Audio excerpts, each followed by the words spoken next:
Life is hard for all of us, but some definitely have it a lot harder. In a matter of days, Brianna lost her boyfriend, her car, her house, and her kids. In a desperate attempt to get some help, she cried out to a God that she didn't know existed. And this is what happened. I remember having talked to the caseworker for my case and basically, like threatening, like this isn't working. And I got my visitation removed. So now not only am I having to meet the requirements, I can't see my kids. So that's when I was like, something, I don't know what to do. Like this isn't working. I have no power over this situation. What do I do? But I remember the seed that my mother had planted with Jesus.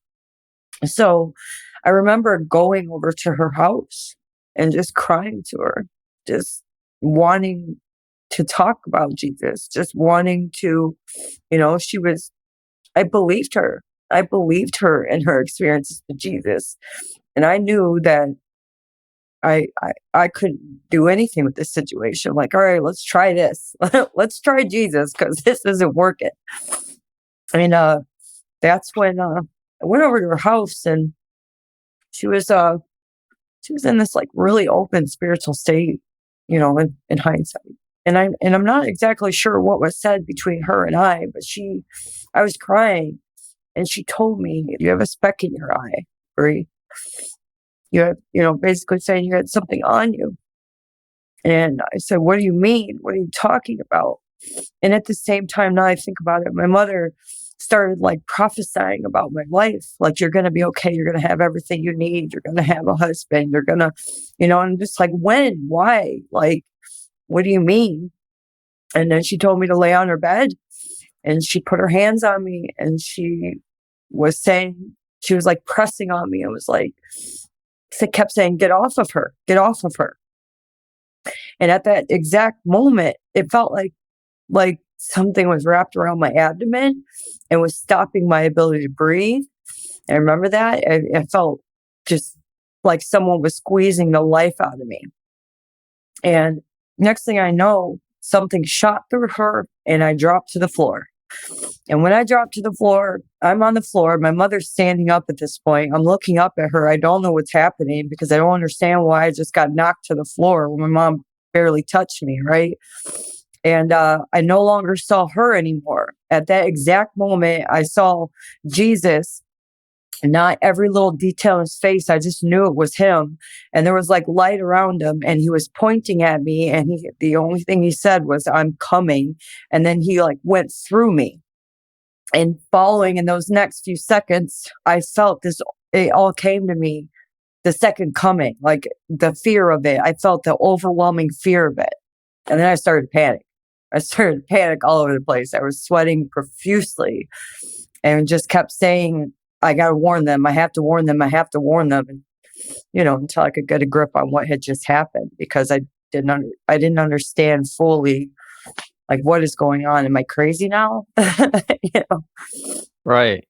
But what happened with the second coming part? Because you were knocked on the ground, and all of a sudden, your mom's not there anymore, and it's like Jesus that you're seeing. He says something very specific to you, which your mom never said, and you said he came like through you, and then you had the feeling of the second coming. Was that something that you knew prior? Was that you deducing that's what it was? Or was it the information kind of being downloaded into your head? It was like being downloaded into my head. I felt for the first time ever in my life, I had fear of the Lord. I was scared. I was scared of him. I was very scared of him. What do you mean by scared? Well, I knew it's like it all got downloaded in those few moments that Jesus is real. He's coming back. I need to get it together or I'm going to hell. It was like all in a matter of seconds. And I felt the fear of thousands. It felt like the fear of thousands when he does come back. So many people are going to be like, "Oh no." It was overwhelming. It was more fear than I think I've ever felt in my life. And at that time in your life, you were a drug addict or very addicted. And so my first question is, were you using before that day? So what I was on at that point, I used to smoke K2, right? But at that point, when I went to my mom's house, I didn't have anything. I didn't smoke anything.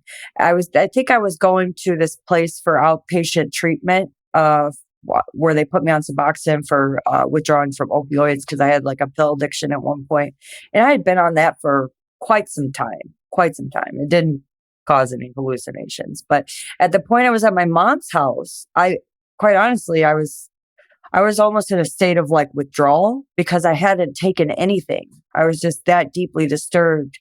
At that point, I just didn't care. I just didn't care. I didn't want any of it. I was like broken. So you were sober, at least the most that you could have been at that time. And that's interesting to see because whenever there's a spiritual experience, the first thing people say is like, "Oh, it's the drugs." And although you were using drugs at that time in your life, that specific day, and prior to that, you hadn't used anything. But related to the drugs, I also want to ask, how did this experience of seeing Jesus first person change you after? Because I imagine there was some pretty significant change that happened right after that. Yeah. Well, first thing I wanted to do was once I processed the fear, right? Once I just got a grip on myself, right? And stopped panicking because he wasn't coming right at that moment, but I was scared that he was. Um, then I was like, okay, let me seek him. All right, let me go see what this Bible, what it really says.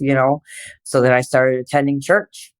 I didn't want drugs anymore. I would literally be withdrawing from Suboxone and didn't care. I quit it cold turkey. And I was happier than I had ever been in my life very quickly. Within 2 weeks of that experience, I was already becoming a new person. And that's something you had tried before too. You tried to quit drugs all your life. You started at 14 and you were never able to. And right after this experience happened, just all of a sudden, it wasn't a problem anymore. No, it's gone. It was just gone. I didn't want it. I didn't want it. I didn't want to deal with it. I didn't want to, I didn't want any of it. I didn't care. I was happy while withdrawing from Suboxone. It was the weirdest thing. I was completely happy. He would like walk me through it. Very shortly after that experience, I was hearing him. I was hearing him constantly. And he would walk me through the process of healing my body from that, about, eating and drinking enough water and bathing and cleansing myself in prayer and focusing on him and getting in the word. Like he nourished me back to health, literally talking to me the entire time. So I knew exactly what to do. And I had so much strength from it. Just being able to hear him and feel him. I had so much strength from it. It just didn't matter to me. I just knew no matter what, I was going to be okay. It wasn't a big deal anymore. I didn't want any of it.